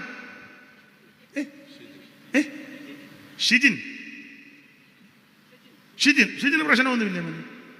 അതല്ലേ ഇടയ്ക്ക് ഇറങ്ങിപ്പോയത്. എല്ലാവർക്കും പ്രശ്നമാണ്. ഇവിടെ ഇരിക്കുന്ന എല്ലാവരും ഒന്നല്ലെങ്കിൽ ഷിജിന്റെ പുറകെ ഇരിക്കുന്ന അമ്മേ പ്രശ്നമൊന്നുമില്ല അമ്മേ. വെള്ളസാരി കൊടുത്ത അമ്മേ. നാളേക്ക് കേൾക്കാനൊന്നും മേലെ. അമ്മയെ പ്രശ്നമൊന്നുമില്ലേ? ഉണ്ട്. എന്നാലും എന്ത് സന്തോഷത്തോടെ അമ്മ ഇരിക്കുന്നേ. ഇവിടെ ഇരിക്കുന്ന എല്ലാവർക്കും പ്രശ്നം ഒന്നല്ലെങ്കിൽ മറ്റൊരു പ്രശ്നം. പക്ഷേ ഈ പ്രശ്നങ്ങളൊക്കെ ഉണ്ടെങ്കിലും ഇന്ന് രാത്രി ഇവിടെ ഇങ്ങനെ ഇരിക്കുന്ന എന്നാന്നറിയാമോ? യേശു ഞങ്ങളുടെ ഉള്ളത്തിലുണ്ട്. യേശു ക്രിസ്തുവിനെ കൂടിയുള്ള സമാധാനം ഞങ്ങൾ അനുഭവിച്ചുകൊണ്ടിരിക്കുക. ഇന്ന് രാത്രി സുവിശേഷം രക്ഷിക്കുന്ന മാർഗം. 2, സുവിശേഷം സമാധാനം തരും. എനിക്ക് നിർത്താനൊന്നും തോന്നുന്നില്ല. ദൈവത്തിന് മഹത്വം. ഹല്ലേലൂയ. യേശു നായകൻ, സമാധാന ദായകൻ, നിനക്കെന്നും ദാനമേ. എന്തിനാകുലം കലരുന്നൻ മനമേ, എന്തിനാകുലം കലരുന്നൻ. നിർത്താൻ പറയാതെ എന്നാ മോനെ വിഷയം വല്ലോ ആണ്. ഇച്ചിരി പറഞ്ഞോട്ടെ.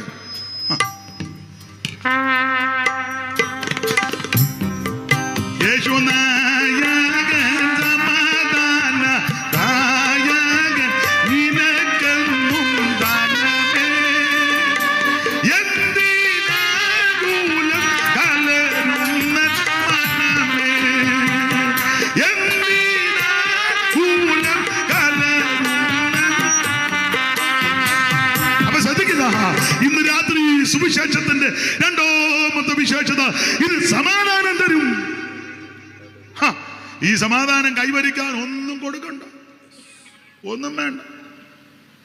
വെള്ള തുണിയും കൊണ്ട് കൊടുക്കണ്ട, മഞ്ഞ തുണിയും കൊടുക്കണ്ട, ചുമന്ന തുണിയും കൊടുക്കണ്ട, കറുത്ത തുണിയും കൊടുക്കണ്ട, അരിയും വേണ്ട, പൊരിയും വേണ്ട, ഒന്നും വേണ്ട, കോഴിയും വേണ്ട, ആടും വേണ്ട. കോഴിയുടെ പടലിക്ക് എന്നാ സമാധാനം കേട്ടോ? കോഴിക്ക് സമാധാനം ഇല്ലാതെ പോയി കിടക്കും. കോഴിയുടെ സമാധാനം കളഞ്ഞാ ചാന്നോടാ നീ, നിനക്ക് സമാധാനം?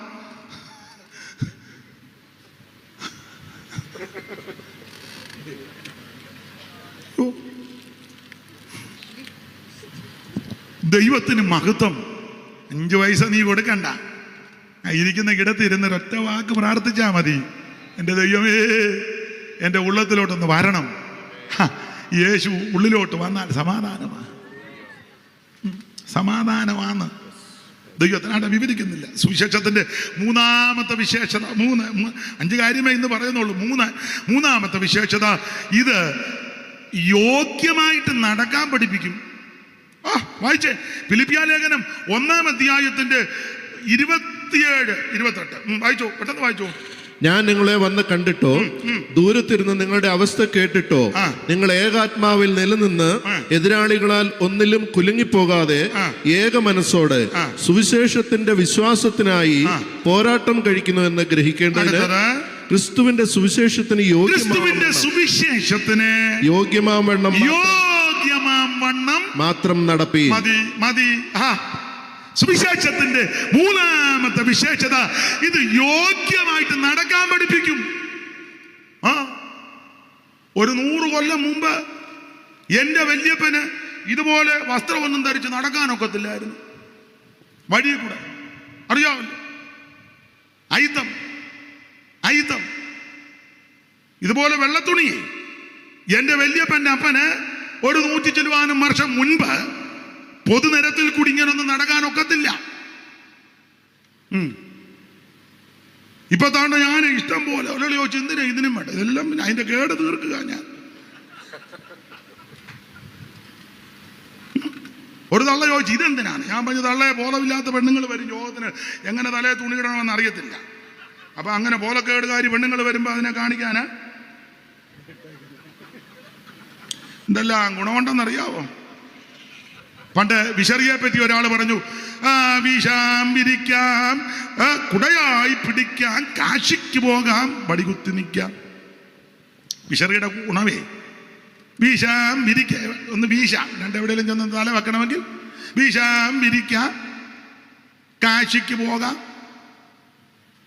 ഓട്ടോ എന്ന് പറഞ്ഞാൽ എന്തെല്ലാം ഗുണമാ.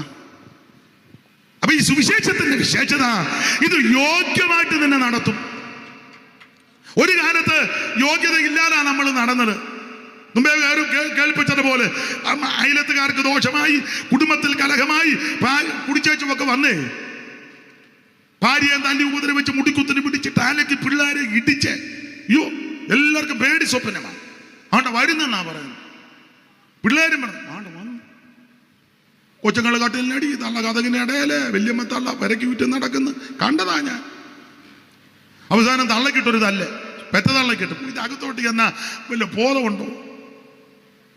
അപ്പൊ തള്ള തലേ കൈ വെച്ച് പ്രാകുന്നത് ഞാൻ കൊച്ചുനാളെ കേട്ടതാ. പ്രാഗിങ്ങനെ, എടാ നിന്നെ കാലപാമ്പ് കൊത്തിക്കൊല്ലുവന്ന്. എന്നാ പാമ്പാന്ന് ഇതുവരെ എനിക്ക് പിടിയും കിട്ടിയിട്ടില്ല. കാലപാമ്പ് അണലിയാന്ന് ഇന്നാണ് ആണ്ട വെള്ളിക്കെട്ടന് 5 ഈ വീട്ടിൽ ഇതിന് വേണ്ട പാമ്പ്.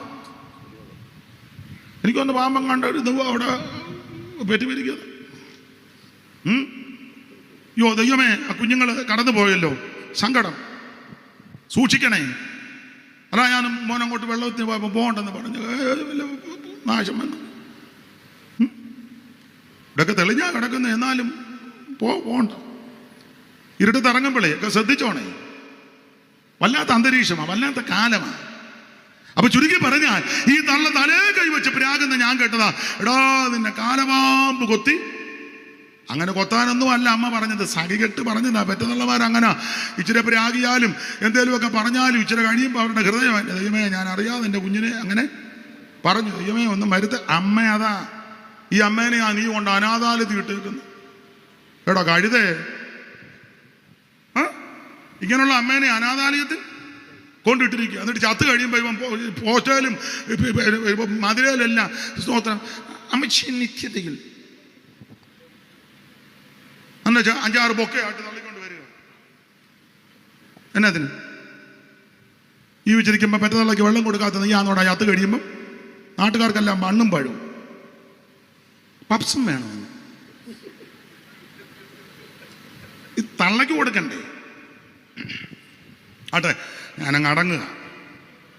ദൈവത്തിന് മഹത്വം. അപ്പൊ തള്ളയും ഭാര്യയൊക്കെ പ്രാഗി, ഭാര്യയെ തല്ലി തലമുടിക്ക് പിടിച്ച് കണ്ടോണ്ടിരിക്കുക. തലമുടിക്ക് പിടിച്ച് നമുക്ക് അടുക്കാൻ പറ്റുമോ?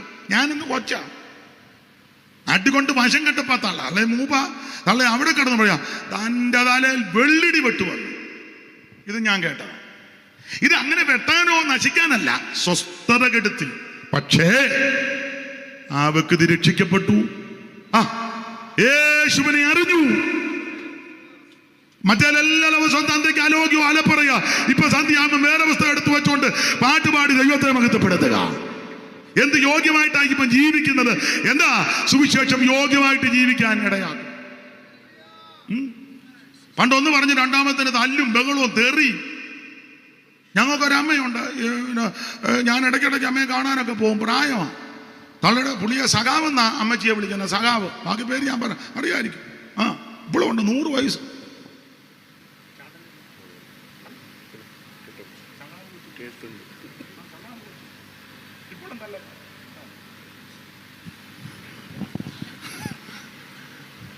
ദൈവത്തിന് മഹത്വം. അപ്പൊ ആയ കാലത്ത് പേര് സ്ഥലം ഒന്നും പറഞ്ഞില്ല. അന്നത്തെ കാലത്ത് പാർട്ടി ബേസിലുള്ള ഉടക്കം കൊണ്ട് തള്ള നല്ല മൂച്ചുള്ള തള്ളയാ. ഞാനൊരിക്കൽ ചോദിച്ചു അമ്മച്ചിയായിട്ട് വർത്താൻ. ഞാൻ പറഞ്ഞു, അമ്മച്ചി ഇന്നടത്തെ വക്കീലിനെ അമ്മച്ചി തല്ലിയെന്ന് ഞാൻ കേട്ടിട്ടുണ്ട്. പിന്നെ ഞാനങ്ങോട്ട് കയറി ചെന്നപ്പോൾ വന്നിപ്പോൾ ഞാൻ മുച്ചവിടെ നിന്ന് ഒറ്റ അടി അടിച്ചെന്ന് പറഞ്ഞു.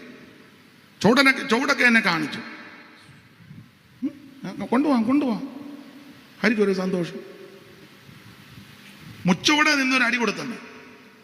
പിന്നെ വേറെ ചില കാര്യമൊക്കെ പറഞ്ഞു, അതെല്ലാം ഇപ്പൊ പൊതുവെ പറയാനൊക്കത്തില്ല. അള്ള ഇപ്പോൾ കൊണ്ട് ഞാൻ ഈയിടെ പോയി കണ്ടു. രക്ഷിക്കപ്പെടുന്നതിന് മുമ്പ്. എന്നാൽ യേശു ക്രിസ്തുവിനെ അറിഞ്ഞു കഴിഞ്ഞപ്പോൾ അടിപിടിക്ക് പോകത്തില്ല, അനാവശ്യം പറയത്തില്ല. ഇപ്പോൾ ആ അമ്മയുടെ അടുക്ക ചെന്ന് എന്തെങ്കിലും വർത്താനം, സ്തോത്രം സ്തോത്രം സ്തോത്രം. സുവിശേഷം യോഗ്യമായിട്ട് നടക്കാൻ പഠിപ്പിക്കും. ദൈവത്തിന് മകത്ത് ഇതൊക്കെ നിന്ന് പറയേണ്ട കാര്യമാ. ഇന്ന് നമുക്ക് എന്തേലും യോഗ്യതയുണ്ടെങ്കിൽ ഈ സുവിശേഷം കൊണ്ടാണ്. എന്തേലും മാന്യതയുണ്ടെങ്കിൽ അത് സുവിശേഷത്താല. എന്തേലും പറയാനുണ്ടെങ്കിൽ അത് സുവിശേഷം കൊണ്ടാ. അതുകൊണ്ടാ പൗലോസ് പറഞ്ഞത്, എനിക്കോ നമ്മുടെ കർത്താവാകുന്ന യേശു ക്രിസ്തുവിന്റെ ക്രൂശിലല്ലാതെ പ്രശംസിപ്പാൻ ഇട വരരുത്. സുവിശേഷത്തിന്റെ മൂന്നാമത്തെ വിശേഷത, 1 രക്ഷിക്കും, 2 സമാധാനം, 3 ഇത് യോഗ്യമായിട്ട് നടക്കാം. 2 കാര്യം കൂടെ പറഞ്ഞ് നിർത്തുക. പേടിക്കണ്ട. പോലീസ് അഥവാ വന്നാ പറഞ്ഞാൽ മതി. അതാ ഞാൻ നിർത്തുക. 4 സുവിശേഷത്തിന്റെ 4ാമത്തെ വിശേഷത, ഇത് നിന്നെ ഉയർത്തും. വായിച്ചങ്ങ് നിർത്തുക. വായിച്ചോ. കൊരിന്ത്യർക്ക് എഴുതിയ 2-ാം ലേഖനം 9-ാം അധ്യായത്തിന്റെ 11-7 വായിച്ചു. പെട്ടെന്ന് വായിച്ചു. കൊരിന്ത്യർക്ക് എഴുതിയ 2-ാം ലേഖനം 11-7. അല്ലെങ്കിൽ ഞാൻ ദൈവത്തിന്റെ സുവിശേഷം നിങ്ങൾക്ക് സൗജന്യമായി പ്രസംഗിച്ചുകൊണ്ട് നിങ്ങൾ ഉയരേണ്ടതിന് ഇന്ന് രാത്രി സുവിശേഷം തന്നെ ഉയർത്തും. വിശദീകരിക്കുന്നില്ല. 5 സുവിശേഷത്തിന്റെ വിശേഷത. കൊലോസ് ലേഖനം 1-3 സുവിശേഷം പ്രത്യാശ തരുന്ന മാർഗം. വായിച്ചു. കൊലോസ് ലേഖനം 1-3 സുവിശേഷം പ്രത്യാശ തരുന്ന മാർഗമാണ്. പെട്ടെന്ന് കൊലോസ് ലേഖനം 1-ാം അധ്യായത്തിന്റെ 3-ാം വാക്യം. എന്നാ ഇനി വേണ്ട, പിന്നെ ഞാനും വായിക്കാം. സുവിശേഷം പ്രത്യാശ തരുന്ന മാർഗമാണ്. ഇന്ന് രാത്രി രക്ഷിക്കുന്ന മാർഗം, സമാധാനം തരുന്ന മാർഗം, യോഗ്യമായിട്ട് നടക്കും, നിന്നെ ഉയർത്തും. സ്തോത്രം, പ്രത്യാശ തരും. കണ്ണടയ്ക്കാൻ പ്രാർത്ഥിക്കുക. എല്ലാവരും പ്രാർത്ഥിച്ചാട്ടെ. ഇന്ന് രാത്രി നിങ്ങളെ രക്ഷിക്കുന്ന, ആശ്വസിപ്പിക്കുന്ന, സമാധാനം തരുന്ന ഈ നല്ല സുവിശേഷം ഇന്ന് രാത്രി ഇവിടെ അറിയിച്ചിരിക്കാം. ഒരു നിമിഷം ഒന്ന് പ്രാർത്ഥിക്കരുത്. എൻ്റെ യേശുവേ ഇന്ന് രാത്രി എന്നെ സമർപ്പിക്കുന്നു. എൻ്റെ യേശുവേ ഇന്ന് രാത്രി എന്നെ ഏൽപ്പിക്കുന്നു. ഒരു നിമിഷം എല്ലാവരും പ്രാർത്ഥിച്ചാട്ടെ. എന്നോട് ചേർന്ന് പ്രാർത്ഥിക്കരുത്. യേശുവേ ഇന്ന് രാത്രി സമർപ്പിക്കുന്നു. എന്നെ രക്ഷിക്കണം, എൻ്റെ കുടുംബത്തെ രക്ഷിക്കണം, എനിക്ക് സമാധാനം തരണം. കർത്താവ് നിങ്ങളെ എല്ലാവരെയും അനുഗ്രഹിക്കട്ടെ. ഇനി പാട്ട് പാടി സമയം കളയുന്നില്ല. ഇതുവരെ എന്നെ കേട്ടിരുന്ന ശ്രദ്ധിച്ച എല്ലാവർക്കും, ദേശവാസികൾക്കും സമീപവാസികൾക്കും എല്ലാവർക്കും നന്ദി. ക്ഷണിച്ചവർക്കും നന്ദി. കർത്താവിൻ്റെ വരവിനായിട്ടൊരുങ്ങ. ദൈവം നിങ്ങളെ എല്ലാവരെയും അനുഗ്രഹിക്കുമാറാകട്ടെ. ദൈവത്തിനെ മഹത്വം. ഒരിക്കൽ കൂടി കരമുയർത്തി ദൈവത്തെ മഹത്വപ്പെടുത്താം. ഇന്നു നീ ഒരിക്കൽ കൂടെ ദൈവവിളി കേട്ടല്ലോ,